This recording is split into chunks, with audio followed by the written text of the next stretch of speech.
Order of Innovation, eng yaxshi ishlanma, eng yaxshi stend kabi tanlovlar o'tkazilib, ishlab chiqaruvchilar, oliy ta'lim muassasasi va ilmiy tadqiqot muassasalari o'rtasida shartnomalar imzolanadi. Bugungi tadbirimizni ochib berish uchun Qashqadaryo viloyati hokimi birinchi o'rinbosari Butayev O'tkir Umirovichni taklif etamiz. Marhamat.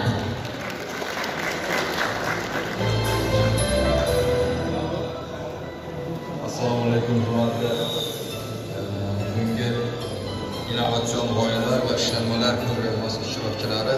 Albatta mamlakatimizda hammamiz ko'rib turibmiz, iqtisodiyotni innovatsiyalarga asoslangan holda rivojlantirish ishlariga juda katta e'tibor qaratilyapti.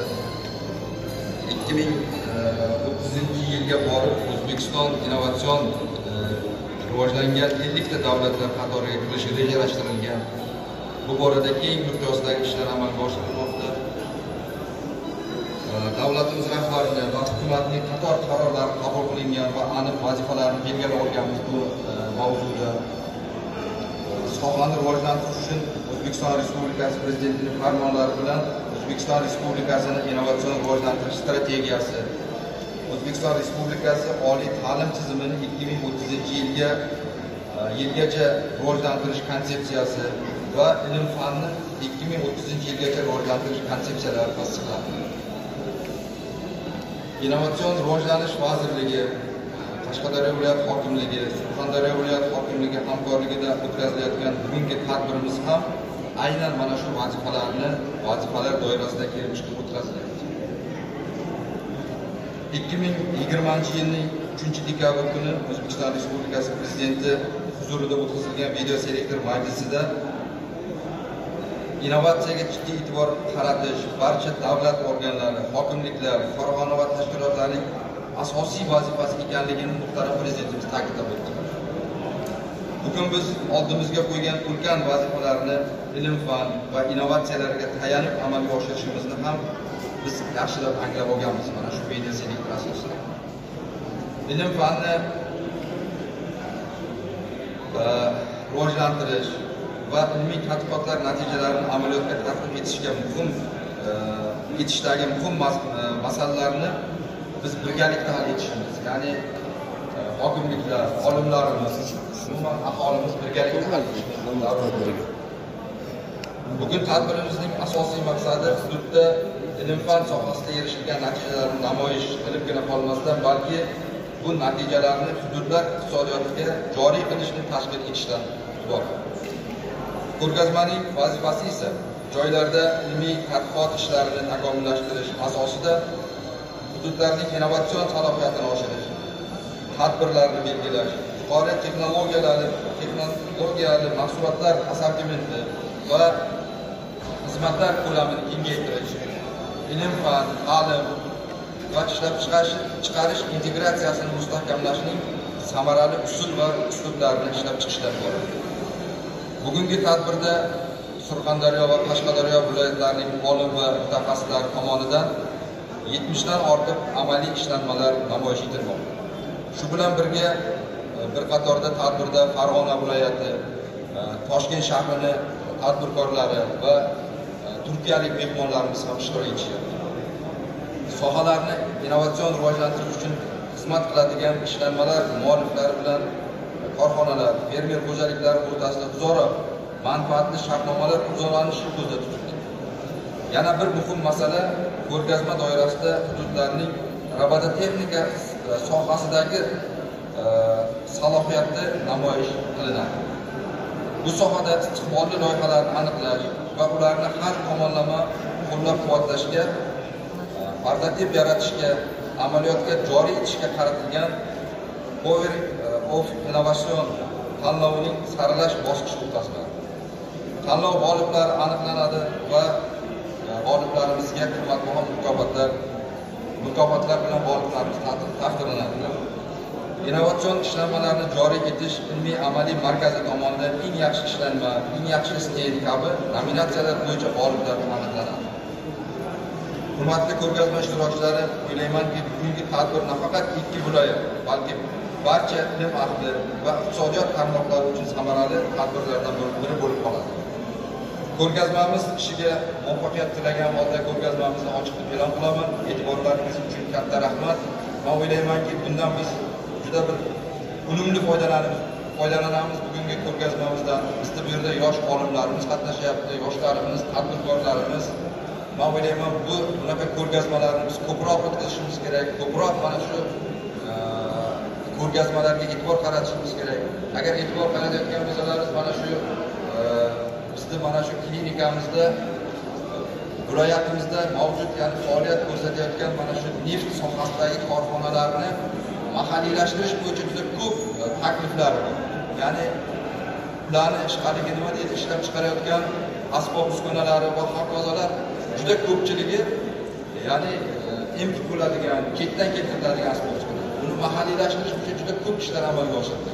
Men o'ylayman, mana shu ko'rgazmada ham mana qanaqadir bu sohaga ham o'zimizda bir olimlarimiz tomonidan fikrlar bildiriladi va qanaqadir bir mana shu ko'rgazmadan juda bir katta bir xulosa chiqarib olamiz.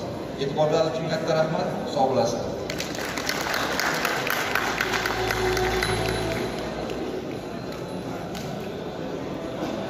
Tashakkur aytamiz. Aziz do'stlar, qadrli tadbir ishtirokchilari, tadbirimiz yaxshi kayfiyatda davom etadi. Keyingi so'z navbati ilm-fan va ilmiy-texnikaviy tadqiqotlarni rivojlantirish boshqarmasi boshlig'i Otajonov Shuhrat Ibrahimjonovichga marhamat. Assalomu alaykum, hurmatli video innovatsion g'oyalar ishlanmalar ko'rgazmasi ishtirokchilari. Avvalo so'zimni boshida bugungi hududiy katta tadbirni ochilishi bilan innovatsion rivojlanish vaziri hurmatli Ibrohim Yurchevich Abdurahmon nomlaridan samimiy tabriklayman. Barchamizga ma'lum, so'nggi yillarda muhtaram prezidentimiz tomonidan aynan shu innovatsion faoliyatni rivojlantirishga alohida shu respublikada amalga oshirilayotgan ijtimoiy iqtisodiy siyosatni ustuvor yo'nalishlardan biri sifatida qaralmoqda. Bunga tegishli infratuzilma rag'batlantiruvchi omillarga ham qaratilyapti. Yana agar e'tibor beradigan bo'lsak, so'nggi yillarda biz olim mutaxassislarimizni oylik ish haqlari 3 barobar oshirildi. Grant asosida moliyalashga qaratilgan manbalarimiz 2-3 barobarga ko'paytirildi. Bundan tashqari yangi ishlanmalarni tijoratlashtirish bo'yicha bunga qiymati 100 million AQSh dollariga iborat prezident jamg'armasi tashkil etildi va bizni tadbirkorlarimizni, olimlarimizni ishlanmalarni tijoratlashishda rag'batlantirishni amaliy mexanizmlarini ishlab chiqildi. Endi mana agar bugungi tadbirimiz asosiy ishtirokchilari Surxondaryo, Qashqadaryo hududlaridagi yangi ishlanmalar bilan bog'liq ko'rgazma tashkil etilgan bo'lsa, bu hudud, ayniqsa Qashqadaryo hududi juda ham katta innovatsion salohiyatga ega bo'lgan hududlardan biri. Mana masalan, ko'plab yirik sanoat, innovatsion salohiyatga ega bo'lgan yirik sanoat korxonalari mavjud bo'lsa, Qashqadaryo viloyati o'zida 7 ta oliy ta'lim va ilmiy tashkilotlarda 1400 dan ortiq mana shu ilmiy va tajriba kasb bilan faoliyat ko'rsatgan olim va mutaxassislar mavjud. Yoki Surxondaryodagi shu 6 ta oliy ta'lim muassasasi va uning filiallarida 1300 ga yaqin professor o'qituvchilar aynan shu ilmiy faoliyat va tajriba kasb faoliyat bilan shug'ullanyapti.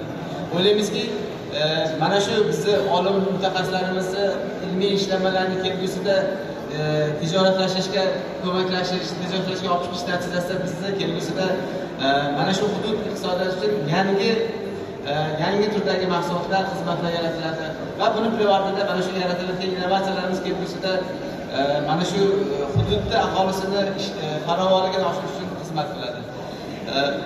Mana yuqorida ta'kidlab o'tildi, bugungi tadbir doirasida juda ham ko'plab tanlovlarimiz va ularga mukofotlar belgilangan. Yana bitta narsani sizlarga alohida e'tibor bilan qaratmoqchi edim. Biz ana shu tadbir doirasida eng yaxshi ishtirokchilarni pul mukofotlari, rag'batlantiruvchi mexanizmlarni taqdim qilishni rejasini qilganmiz. Bundan tashqari xabarlar bor. O'zbekiston ilm-fan tarixida birinchi marta ilm-fan va ilmiy faoliyat qonun, innovatsion faoliyat to'g'risida qonunlar qabul qilindi. Mana shu qonunlar bilan biz ilmiy faoliyatni, innovatsion faoliyatni normativ huquqiy bazasini mustahkamlab qo'ydik. Endi bugungi tadbirimizda o'sha 70 dan ortiq yangi ishlanmalar ko'rgazmasidan boshlanayotgan bo'lsa, albatta bu ishlanmalar avvaldan yaratilgan va tayyorlangan ishlanmalar, lekin kelgusida o'sha yangi innovatsiyalar, yangi g'oyalarni generatsiya qilgan holda yangi ishlanmalar ishda bo'lgan nima deydi, salohiyat ko'proq biz ilmiy tashkilotlarimiz oliy ta'lim muassasalari shakllanadi. Shuning uchun biz ertaga tadbir doirasida soat 10 da katta tadbirni rejalashtirganmiz. Agar mana shu ilmga qiziqqan, ilmiy loyihalarni grant asosida moliyalashtirish bilan bog'liq savollarni, tashabbusi, qiziqishlari, takliflari bo'lgan olimlarimiz, tadbirkorlarimiz, mutaxassislarimizni yuqorida ikkinchi qavatdagi zalda biz o'sha katta tadbirimizni o'tkazamiz. Birma-bir muhokama qilishga, sizlarni takliflaringizni eshitishga biz tayyormiz. Barchalarni shu tadbirga taklif qilamiz ishtirok etishga. Chunki mana xonim bilan O'zbekiston fan tarafida birinchi marta ilmiy faoliyatga oid hududiy dasturlarni amalga oshirish mexanizmi joriy qilingan. Ya'ni unga ko'ra, qonunga ko'ra mahalliy olimlar tomonidan yaratilgan g'oyalarni loyiha sifatida moliyalashtirish mahalliy byudjet mablag'lari yo'naltiriladi. Ilm-fan konsepsiyasiga oid bizni maqsadli ko'rsatkichlarimizdan 21-yilga alohida mahalliy byudjetda mablag'lar ko'zlatilgan. Biz ana shu hududiy dasturlarni qanaqa shakllantiriladi, ularni tanlovlar qanday o'tkaziladi, moliyalash tartibi qanaqa bo'ladi, sizlar g'oyani, loyihani qanaqa shakllantirib, qanday ishlab ketib, mahalliy byudjetdan, hokimiyatdan o'sha moliyalashtirish mablag'ini qanday olishga mumkin bo'lgan detallarni ham tushuntirishga harakat qilamiz. Bugungi ko'rgazmani forumimiz yuqori saviyada tashkil etilishida amaliy yordam bergan Surxondaryo va Qashqadaryo viloyat hokimliklariga bizni Navasor rivojlanish vazirligi tomonidan alohida minnatdorchilik bildiramiz. Tadbir faoliyatiga, tadbirishiga katta muvaffaqiyatlar tilagan holda ishlarga omad, sog'lik, salomat tilaymiz. Rahmat.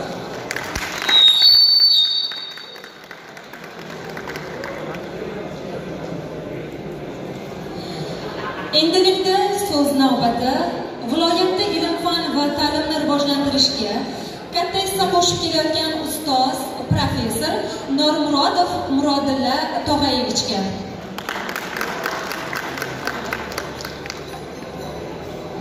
Assalomu alaykum, hurmatli bugungi anjuman ishtirokchilari. Bugun ayniqsa yoshlar hayotida mana shu yangilikka intiluvchi fuqarolar hayotida juda ham katta yangilik. Mana shunday viloyatimizda katta innovatsion ko'rgazma tashkil qilinishi, albatta bu prezidentimiz tomonidan qo'llab-quvvatlanayotgan katta tadbirlarimizdan, yo'nalishlarimizdan biri hisoblanadi. Albatta yangilik bo'lishi uchun, yangilik yaratilishi uchun ilmiy laboratoriyalar kerak, konstruktorlik byurolari kerak. Bu maktabdan boshlanishi kerak. Maktabdan va oliy o'quv yurtlari laboratoriyalarida yangilik tug'iladi. Albatta konstruktorlik byurolarida yangilik tug'iladi. Yoshlar birinchi navbatda yoshlarimiz keng jalb qilinishi kerak. Albatta fanning rivojlanishi uchun birinchi innovatsiya rivojlangandan keyin, yangiliklar paydo bo'lgandan keyin bu ilmiy fan rivojlanadi. Ilmiy fan taraqqiyot qilmasa, ilmiy fan rivojlanmasa, bu davlatning kelajagi bo'lmaydi. Mana shuning uchun ham agar rivojlangan davlatlarning tarixiga e'tibor qaratadigan bo'lsangiz, hammasi mana shu yo'lni bosib o'tishgan. Albatta mana shu innovatsion vazirligimiz tomonidan tashkil qilinayotgan markazlar, ko'rgazmalar, bu albatta bu ishimizning boshlanishi. Men o'ylaymanki, bu albatta juda ham katta rivoj topishi kerak. Yoshlarimiz to'liq qamrab olinishi kerak.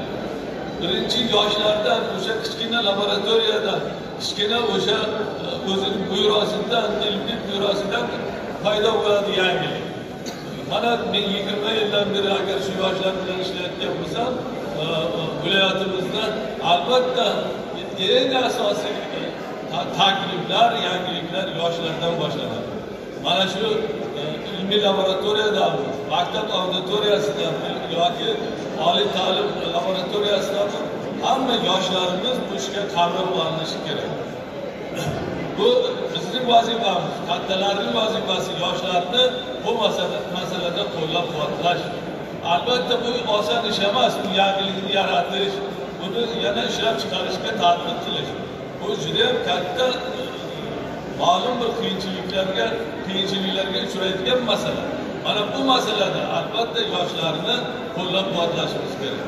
Albatta bugungi tadbir mana shu katta ishlarni oldida turibmiz. Bu boshlanishi kelajakda men o'ylaymanki, viloyatlar orasida, tumanlar orasida kerak bo'lsa katta tortishishlar bo'ladi.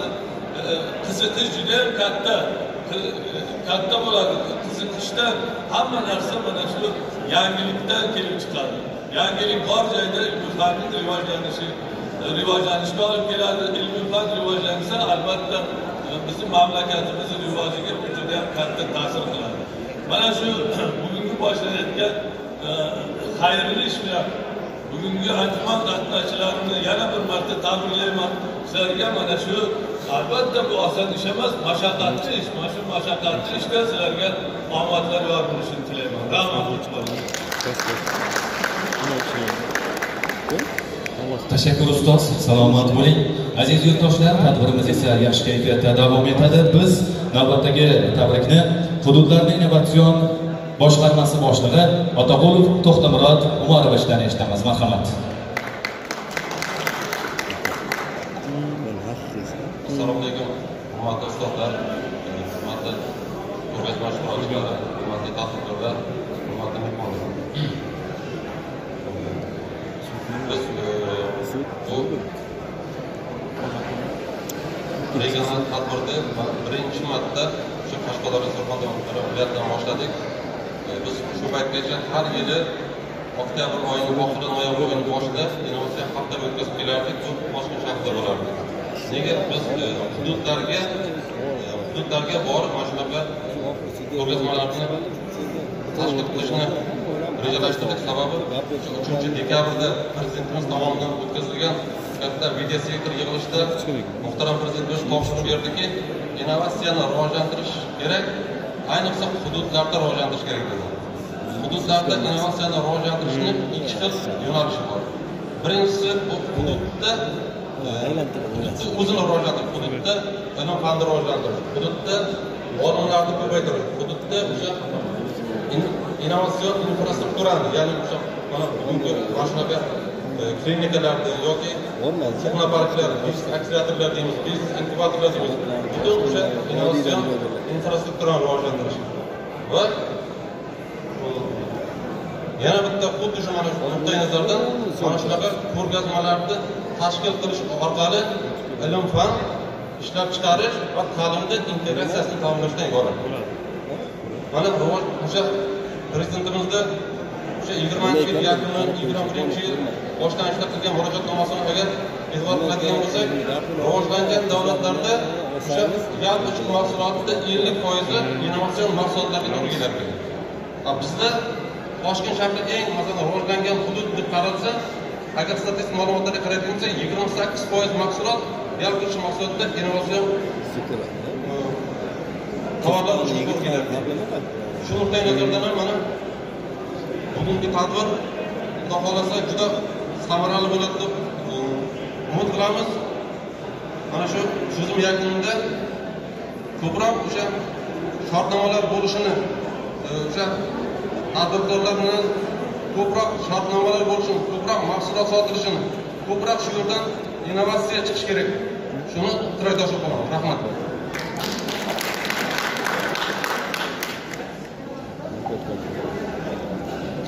Tashakkur aytamiz yana bir bora azizlar, tadbirimiz davom etadi.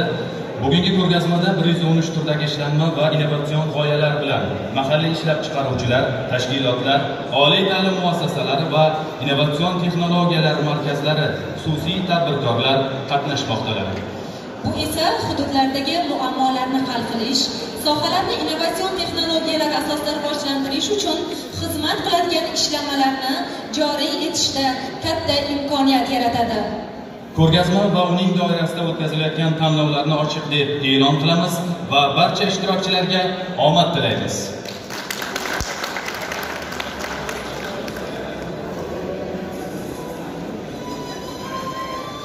Hurmatli anjuman ishtirokchilari, mana anjumanimiz ochiq, eshik ochiq, kirib chiqish mumkin.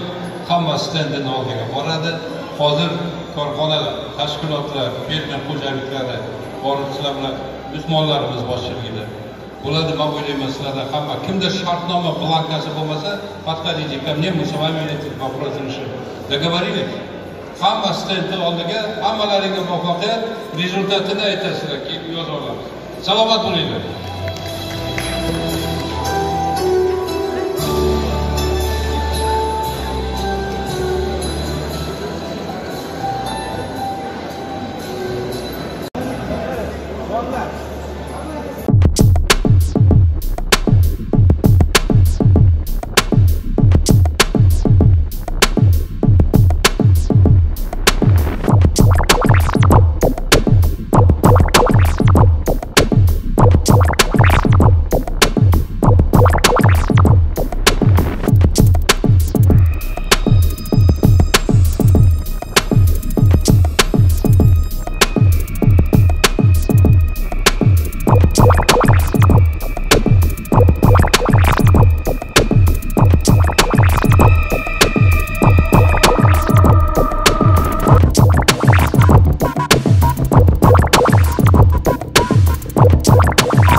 Mana radio stansiyasi hamma yangi avlod radio stansiyasi bu o'zimiz yoki tartibda uyda ham radio kanallarni olib borishimiz mumkin.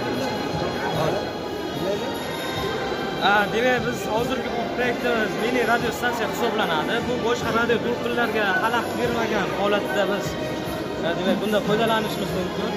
Biz buni jamoat joylarida keng foydalansak ham bo'laveradi. Boshqa radio mahalliy radio stansiyalarga lekin xalaqit bermasdan. Demak biz buni hozir Bluetooth bilan ham ulashimiz mumkin, bo'lmasa demak kabel yordamida ham ulashimiz mumkin, Avtosport bilan. Lekin hozir mana Bluetooth bilan ulab ko'rsatamiz. Demak ulandi. Hatto radio priyomnik kerakda uzun telefonim bo'laveradi. Radio priyomnikka. Hozir bundan o'shay olaylik. Hozir men bularni ishlatishni ko'rsataman. Bizlar emas, bizlar emas.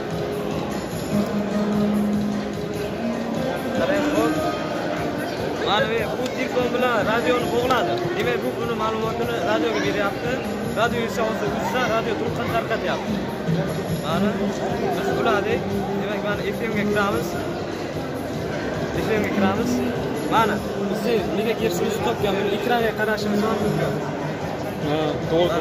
To'g'rimi? To'g'ri. Demak mana biz buni ovozini chiqarishimiz mumkin. Demak, biz buni biror bir ma'lumotni uzatsak, ma'lumotni uzatamiz hozir mana. Ma'lumot. Mana demak, bundan kelyapti. Demak, biz bundan qo'yganmiz. Hammasi sabiy, mana shu qanaqa muzika playerlarimizdan foydalanmaganmiz. Mana eshik. Agar mana biz buni o'tkazsak, boshqasini topish mumkin. Radio. Hozir bu antenna orqali ishlayaptimi? Ha, mana. O'zi avtomatik topadi. Ekraniga qarang, misol uchun 999 chiqqanini ko'rishgan. Mana. Bo'ldi, bo'ldi. Buni hozir radiosi 50 metr masofaga sozlangan, sababi 50 metr masofada demak havo yo'llaridan biror bir samolyotlar harakatlanmaydi. 50 metr atrofida hali radio stansiya yo'q. Va 999 hali bu ishqalati kanaliga xalat bermaydi. Biz buni bitta telefonimiz yoki bo'lmasa kompyuterimiz bilan foydalanishimiz mumkin. Radio stansiyani yozda kunlarida demak biz quyosh nuri orqali ham ishlashimiz mumkin. Quyosh nuri bilan o'zini quvvat olib ishlashi mumkin, yoki bo'lmasa 220 volt bilan ham quvvat olib ketaveradi. Biz buni turli xil joylarda, demak maktablarda, MFEda, hattoki avtomobil ishida ham foydalanishimiz mumkin. Demak, buni hozirgi o'rtacha qiymati $55-50 atrofiga agar tayyor bo'ladi. Demak, biz uni keyin stanokga olib kelib, maketini plastik buyumlardan foydalansa, ancha dizayni to'g'riroq chiqadi. Hozirgi bu proyektimni 100%, demak, konstruktor, muhandislik ishlari hammasi o'zimga tegishli. Hozir bu yakka tartibda 206 ta demak 87.5-dan 108-kanalgacha radioni olib beradi. Bunga litsenziya, patent oldingmi? Yo'q, halicha patent olganim o'rgatolyapman. Demak, bu naborlarimiz kelayotgan bo'lsa, mana bu Robotrik, Rossiya Robotrik degan nabordan olganlar. Men buni o'zim konstruktorlik qilib, o'zim dasturlab, hamma mualliflik huquqlari o'zimga ega.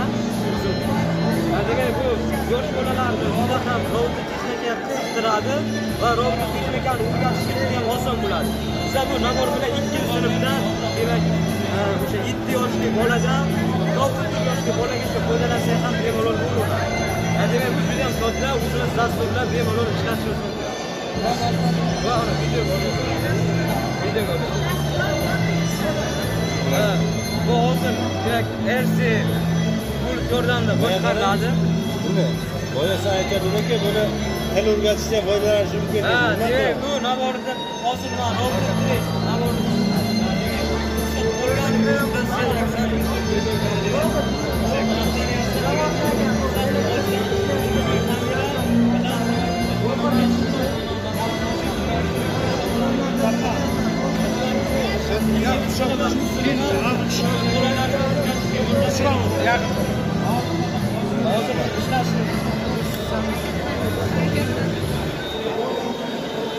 yerda harakatlantirsanmi?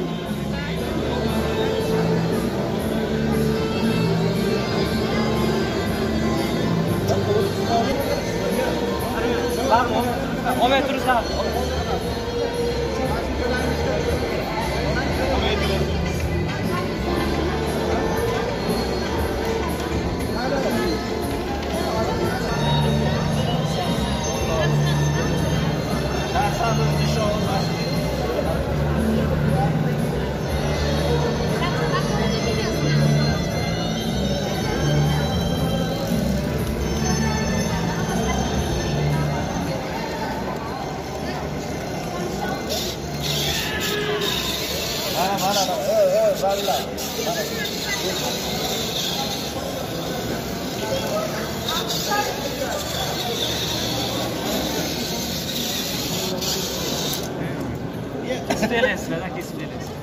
Hozir muvozanat o'zgarib ketdi-da.